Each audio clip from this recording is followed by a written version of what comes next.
Oh, hello guys, good morning. Time check is already 9 o'clock in the morning. So ito, papakita ko na sa inyo, tapos na itong pag-clearing natin. Ayan guys, oh. Ayan. So sinagsimula tayo dyan dito sa pinakasyam na plot. Tapos direct papunta dun sa ikalima. Hanggang sa ikasyam dun sa dulo guys. Ayan oh.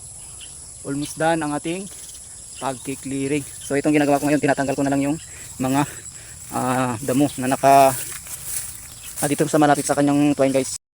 Ayan, cutting natin yan. Para yan. So ito yung twine natin, no. Yan.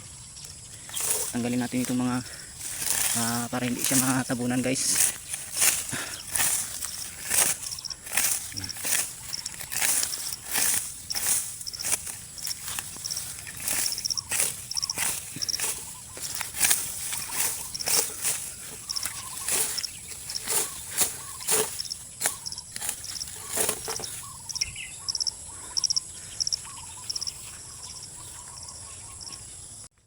Kapag hindi kasi matanggal itong mga damo na nakatakip dito sa twine natin guys, may posibilidad na madaling masisira ang ating twine. Saka ang ano pa dyan, para malinis yung plot natin, para ready to tanim na lang tayo.